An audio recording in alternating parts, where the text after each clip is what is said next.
ਧੰਨ ਧੰਨ ਸ੍ਰੀ ਗੁਰੂ ਗ੍ਰੰਥ ਸਾਹਿਬ ਜੀਓ। ਅੰਕ 1102। ਸ਼ਲੋਕ ਦੱਖਣੇ ਮਹੱਲਾ ਪੰਜਵਾ। ਨਾਨਕ ਕਚੜਿਆਂ ਸੋ ਤੋੜ, ਢੂੰਡ ਸੱਜਣ ਸੰਤ ਪਕਿਆਂ। ਹੇ ਨਾਨਕ, ਮਾਇਆ ਦੇ ਆਸਰੇ ਪ੍ਰੀਤ ਪਾਉਣ ਵਾਲਿਆਂ ਦੀ ਪ੍ਰੀਤ ਦੀ ਗੰਢ ਪੱਕੀ ਨਹੀਂ ਹੁੰਦੀ, ਸੋ ਉਹਨਾਂ ਨਾਲੋਂ ਪ੍ਰੀਤ ਤੋੜ ਲੈ। ਜਿਨ੍ਹਾਂ ਦੀ ਪ੍ਰੀਤ ਕੱਚੀ ਹੈ, ਉਹਨਾਂ ਨੂੰ ਸਦਾ ਨਿਭਣ ਵਾਲਾ ਸਾਥੀ ਨਾ ਸਮਝ। ਗੁਰਮੁਖਾਂ ਦੀ, ਸੰਤ ਜਨਾਂ ਦੀ ਭਾਲ ਕਰ, ਜਿਨ੍ਹਾਂ ਦੀ ਪ੍ਰੀਤ ਪੱਕੀ ਹੁੰਦੀ ਹੈ, ਕਿਉਂਕਿ ਉਹਨਾਂ ਨੂੰ ਕੋਈ ਸਵਾਰਥ ਨਹੀਂ ਹੁੰਦਾ। ਓਏ ਜੀਵੰਦੜੇ ਵਿਛੜਹਿ, ਓਏ ਮੂਆ ਨਾ ਜਾਹੀ ਛੋੜ। ਸਵਾਰਥੀ ਤਾਂ ਜਿਉਂਦਿਆਂ ਹੀ ਦਿਲੋਂ ਵਿਛੜੇ ਰਹਿੰਦੇ ਹਨ, ਪਰ ਗੁਰਮੁਖ ਸਤਸੰਗੀ ਮਰਨ 'ਤੇ ਵੀ ਸਾਥ ਨਹੀਂ ਛੱਡਦੇ। ਪ੍ਰਭੂ ਪਿਆਰ ਦੀ ਦਾਤ ਲਈ ਅਰਦਾਸ ਕਰਦੇ ਹਨ। ਮਹੱਲਾ ਪੰਜਵਾਂ। ਨਾਨਕ ਬਿਜਲੀਆਂ ਚਮਕਣ, ਘੂਰਨ ਘਟਾ ਅਤ ਕਾਲੀਆਂ। ਹੇ ਨਾਨਕ, ਸਾਵਣ ਦੀ ਰੁੱਤੇ ਜਦੋਂ ਬੱਦਲਾਂ ਦੀਆਂ ਗੂੜ੍ਹੀਆਂ ਕਾਲੀਆਂ ਘਟਾਵਾਂ ਗੱਜਦੀਆਂ ਹਨ, ਉਹਨਾਂ ਵਿੱਚ ਬਿਜਲੀਆਂ ਚਮਕਦੀਆਂ ਹਨ। ਬਰਸਣ ਮੇਘ ਅਪਾਰ, ਨਾਨਕ ਸੰਗਮ ਪਿਰੀ ਸਹੁੰਦੀਆਂ। ਤੇ ਬੱਦਲ ਮੋਹਲੇ ਧਾਰ ਵਰਤੇ ਹਨ, ਤਦੋਂ ਐਸਾ ਸੁਹਾਵਣਾ ਸਮਾਂ ਹੁੰਦਾ ਹੈ। ਪਰ ਇਹ ਕਾਲੀਆਂ ਘਟਾਵਾਂ ਇਸਤਰੀ ਨੂੰ ਪਤੀ ਦੇ ਮਿਲਾਪ ਵਿੱਚ ਹੀ ਸੋਹਣੀਆਂ ਲੱਗਦੀਆਂ ਹਨ। ਮਹੱਲਾ ਪੰਜਵਾਂ। ਜਲ ਥਲ ਨੀਰ ਭਰੇ, ਸੀਤਲ ਪਵਨ ਝੁਲਾਰ ਦੇ। ਹੇ ਨਾਨਕ, ਜੇਠ ਹੜ੍ਹ ਦੀਆਂ ਲੂਆਂ ਪਿੱਛੋਂ ਵਰਖਾ ਰੁੱਤੇ ਟੋਏ ਟਿੱਬੇ ਮੀਂਹ ਦੇ ਪਾਣੀ ਨਾਲ ਭਰੇ ਹੋਏ ਹੋਣ, ਠੰਡੀਆਂ ਹਵਾਵਾਂ ਵਗਦੀਆਂ ਹੋਣ। ਸੇਜਣੀਆਂ ਸੋਇਨ ਹੀਰੇ ਲਾਲ ਜੜੰਦੀਆਂ, ਸੋਨੇ ਦਾ ਪਲੰਘ ਹੋਵੇ ਜਿਸ ਵਿੱਚ ਹੀਰੇ ਲਾਲ ਜੜੇ ਹੋਏ ਹੋਣ। ਸੂਪਰ ਕੱਪੜ ਭੋਗ, ਨਾਨਕ ਪਿਰੀ ਵਹਾਉਣੀ ਤੱਤੀਆਂ। ਸਗਨਾਂ ਦੇ ਸਾਲੂ ਪਹਿਨਣ ਨੂੰ ਹੋਣ, ਪਰ ਜੇ ਇਸਤਰੀ ਨੂੰ ਆਪਣੇ ਪਤੀ ਤੋਂ ਵਿਛੋੜਾ ਹੈ ਤਾਂ ਇਹ ਸਾਰੇ ਸੁਹਾਵਣੇ ਪਦਾਰਥ ਹਿਰਦੇ ਨੂੰ ਪਹੁੰਚਾਉਣ ਦੇ ਥਾਂ ਸੜਨ ਪੈਦਾ ਕਰਦੇ ਹਨ। ਪੌੜੀ। ਕਾਰਨ ਕਰਤੇ ਜੋ ਕੀਆ ਸੋਈ ਹੈ ਕਰਨਾ। ਹੇ ਪ੍ਰਾਣੀ, ਜੋ ਸਬਬ ਕਰਤਾਰ ਨੇ ਬਣਾਇਆ ਹੈ ਉਹੀ ਬਣਾਉਣਾ ਹੈ। ਜੇ ਸੋ ਧਾਵੈ ਪ੍ਰਾਣੀਆਂ, ਪਾਵੈ ਧੁਰ ਲਹਿਣਾ। ਜੇ ਤੂੰ ਸੈਂਕੜੇ ਵਾਰੀ ਦੌੜਦਾ ਫਿਰੇ, ਜੋ ਧੁਰੋਂ ਤੇਰੇ ਕੀਤੇ ਕਰਮਾਂ ਅਨੁਸਾਰ ਲੈਣਾ ਲਿਖਿਆ ਹੈ ਉਹੀ ਪ੍ਰਾਪਤ ਕਰੇਗਾ। ਬਿਨ ਕਰਮਾਂ ਕਿਛ ਨਾ ਲੱਭਈ, ਜੇ ਫਿਰੇ ਸਭ ਧਰਨਾ। ਸਾਰੀ ਧਰਤੀ ਉੱਤੇ ਵੀ ਜੇ ਭਟਕਦਾ ਫਿਰੇ ਤਾਂ ਵੀ ਪ੍ਰਭੂ ਦੀ ਮਿਹਰ ਤੋਂ ਬਿਨਾਂ ਕੁਝ ਨਹੀਂ ਮਿਲੇਗਾ। ਇਸ ਵਾਸਤੇ ਉਸਦੀ ਮਿਹਰ ਦਾ ਪਾਤਰ ਬਣ। ਗੁਰ ਮਿਲ ਭਾਉ ਗੋਬਿੰਦ ਕਾ, ਭੈ ਡਰ ਦੂਰ ਕਰਨਾ। ਜਿਸ ਮਨੁੱਖ ਨੇ ਗੁਰੂ ਨੂੰ ਮਿਲ ਕੇ ਪਰਮਾਤਮਾ ਡਰ ਹਿਰਦੇ ਵਿੱਚ ਵਸਾਇਆ ਹੈ, ਪ੍ਰਭੂ ਨੇ ਉਸਦਾ ਦੁਨਿਆਵੀ ਡਰਾਂ ਦਾ ਸਹਿਮ ਦੂਰ ਕਰ ਦਿੱਤਾ। ਭੈ ਤੇ ਵਿਰਾਗ ਉਪਜੈ, ਹਰ ਖੋਜਤ ਫਿਰਨਾ। ਪਰਮਾਤਮਾ ਦੇ ਡਰ ਤੋਂ ਹੀ ਦੁਨੀਆ ਵੱਲੋਂ ਵਿਰਾਗ ਪੈਦਾ ਹੁੰਦਾ ਹੈ। ਮਨੁੱਖ ਪ੍ਰਭੂ ਦੀ ਖੋਜ ਵਿੱਚ ਲੱਗ ਜਾਂਦਾ ਹੈ। ਖੋਜਤ ਖੋਜਤ ਸਹਿ ਉਪਜਿਆ, ਫਿਰ ਜਨਮ ਨ ਮਰਨਾ। ਪਰਮਾਤਮਾ ਦੀ ਖੋਜ ਕਰਦਿਆਂ ਕਰਦਿਆਂ ਮਨੁੱਖ ਦੇ ਅੰਦਰ ਆਤਮਿਕ ਲੋਲਤਾ ਪੈਦਾ ਹੋ ਜਾਂਦੀ ਹੈ ਅਤੇ ਉਸ ਦਾ ਜਨਮ ਮਰਨ ਦਾ ਗੇੜ ਮੁੱਕ ਜਾਂਦਾ ਹੈ। ਹਿਆਏ ਕਮਾਏ ਧਿਆਇਆ, ਪਾਇਆ ਸਾਧ ਸਰਨਾ।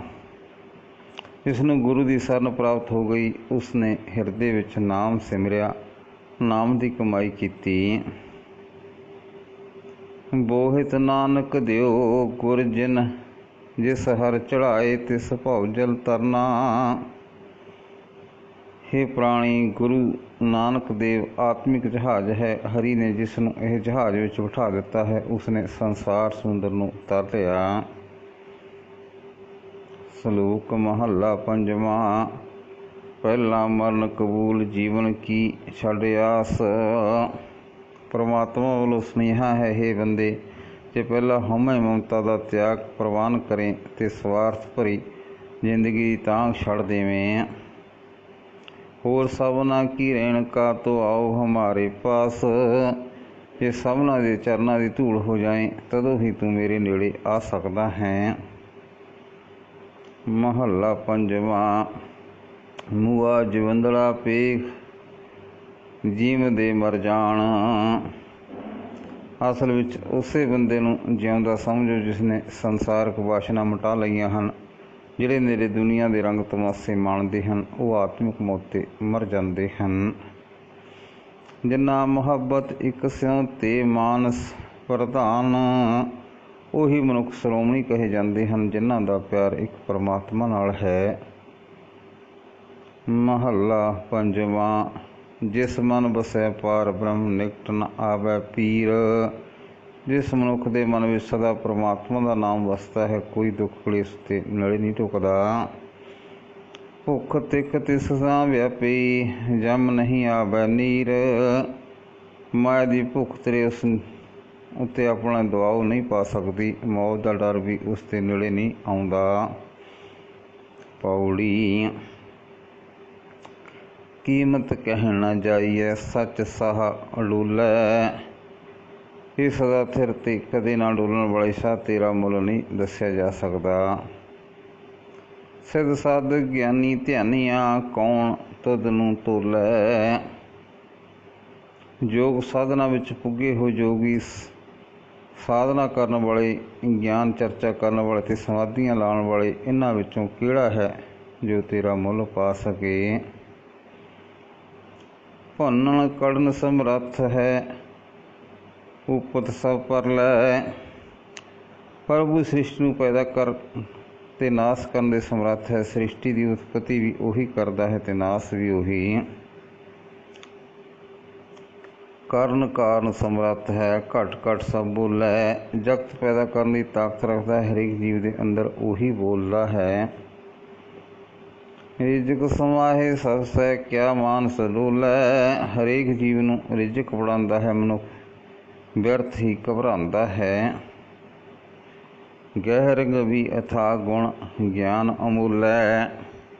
हे प्रभु, तू डूंगा है, सियाणा है, तेरी था नहीं पै सकती, तेरे गुणों का मुल नहीं पै सकता, तेरे ज्ञान का मुल नहीं पै सकता।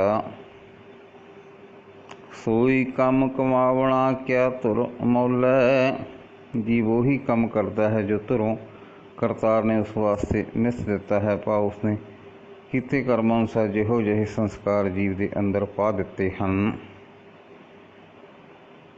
तुदों बाहर किछ नहीं नानक गुण बोलै। हे प्रभु, तैथों वाकी हो के जगत विच कुछ नहीं वरत रहा, नानक तेरी ही सिफत सलाह करदा है। राग मारू वाणी कबीर जियो की, एक ओंकार सतगुर प्रसाद। पंडिया कामण कुमत तुम लागे। हे पंडित, तुसी लोग किहड़ी कुमते लगे पे हो। बूढ़ोगे परिवार सगल स्यों, राम न जपो अभागे रहाओ। हे मंदभागी पांडे, तुसी प्रभु का नाम नहीं सिमरते, सारे परिवार समेत ही संसार समुंदर विच डुब जाओगे। रहाओ। वेद पुराण पढ़े क्या, वेद पुराण पढ़े का क्या गुण, खर चंदन जस भारा। हे पंडित, तुसी मान करते हो कि तू वेद आदि धार्मिक पुस्तकां पढ़िया होया है, पर वेद पुराण पढ़ने का कोई भी लाभ नहीं जे नाम तो सुनना रहा। यह तां दिमाग उत्ते भार ही लद लिया, जिवें खोते उत्ते चंदन का ਲੱਦਾ ਲੱਦ ਲਿਆ। ਖਰ ਚੰਦਨ ਜਸ ਭਾਰਾ, ਰਾਮ ਨਾਮ ਕੀ ਗਤ ਨਹੀਂ ਜਾਣੀ। ਕੈਸੇ ਉਤਰ ਸਪਾਰਾ, ਤੂੰ ਸੰਸਾਰ ਸਮੁੰਦਰ ਤੋਂ ਕਿਵੇਂ ਪਾਰ ਲੰਘੇਗਾ। ਇਹ ਤਾਂ ਤੈਨੂੰ ਸਮਝ ਨਹੀਂ ਪਈ ਕਿ ਪਰਮਾਤਮਾ ਦਾ ਨਾਮ ਸਿਮਰਿਆ ਕਿਹੋ ਜਿਹੀ ਆਤਮਿਕ ਅਵਸਥਾ ਬਣਦੀ ਹੈ। ਜੀ ਬਦੋ ਸੋ ਧਰਮ ਕਰ ਥਾਪੋ, ਐ ਧਰਮ ਕਹੋ ਕਤ ਭਾਈ। ਹੇ ਪਾਂਡੇ, ਇੱਕ ਪਾਸੇ ਤੁਸੀਂ ਮਾਸ ਖਾਣ ਨੂੰ ਨਿੰਦਦੇ ਹੋ, ਪਰ ਜਗ ਕਰਨ ਵੇਲੇ ਤੁਸੀਂ ਵੀ ਜੀ ਮਾਰਦੇ ਹੋ ਕੁਰਬਾਨੀ ਦੇਣ ਲਈ, ਤੇ ਇਸ ਨੂੰ ਧਰਮ ਦਾ ਕੰਮ ਸਮਝਦੇ ਹੋ। ਫਿਰ ਇਹ ਭਾਈ ਦੱਸੋ, ਪਾਪ ਕਿਹੜਾ ਹੈ। ਜਗ ਕਰਨ ਵੇਲੇ ਤੁਸੀਂ ਆਪ ਵੀ ਜੀਵ ਹਿੰਸਾ ਕਰਦੇ ਹੋ, ਪਰ ਆਪਣੇ ਆਪ ਨੂੰ ਤੁਸੀਂ ਸ੍ਰੇਸ਼ਟ ਰਿਸ਼ੀ ਮਿਥਦੇ ਹੋ। ਆਪਸ ਕੋ ਮੁਨੀਵਰ ਕਰ ਥਾਪੋ, ਕਾ ਕੋ ਕਹੋ ਕਸਾਈ। ਜੇ ਜੀ ਮਾਰਨ ਵੇਲੇ ਲੋਕ ਰਿਸ਼ੀ ਹੋ ਸਕਦੇ ਹਨ, ਜੇ ਜੀ ਮਾਰਨ ਵਾਲੇ ਰਿਸ਼ੀ ਹੋ ਸਕਦੇ ਹਨ, ਤਾਂ ਤੁਸੀਂ ਕਸਾਈ ਕਿਸ ਨੂੰ ਆਖਦੇ ਹੋ। ਤੁਸੀਂ ਉਹਨਾਂ ਲੋਕਾਂ ਨੂੰ ਕਸਾਈ ਕਿਉਂ ਆਖਦੇ ਹੋ ਜੋ ਮਾਸ ਵੇਚਦੇ ਹਨ।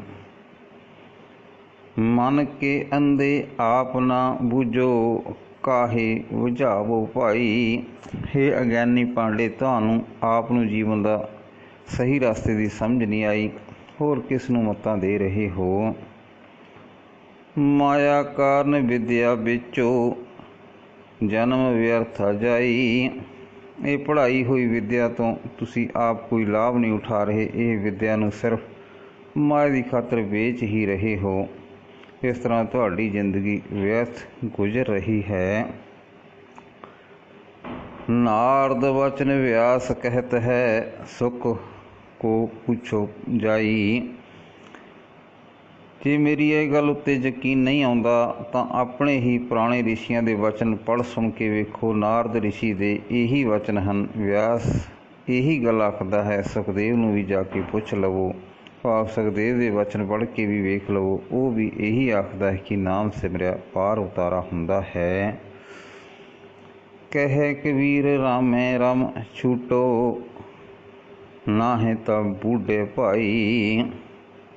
ਕਬੀਰ ਆਖਦਾ ਹੈ ਕਿ ਦੁਨੀਆ ਦੇ ਬੰਧਨਾਂ ਤੋਂ ਪ੍ਰਭੂ ਦਾ ਨਾਮ ਸਿਮਰ ਕੇ ਹੀ ਮੁਕਤ ਹੋ ਸਕਦੇ ਹੋ, ਨਹੀਂ ਤਾਂ ਆਪਣੇ ਆਪ ਨੂੰ ਡੁੱਬੇ ਸਮਝੋ। ਵਾਹਿਗੁਰੂ ਜੀ ਕਾ ਖਾਲਸਾ, ਵਾਹਿਗੁਰੂ ਜੀ ਕੀ ਫਤਿਹ।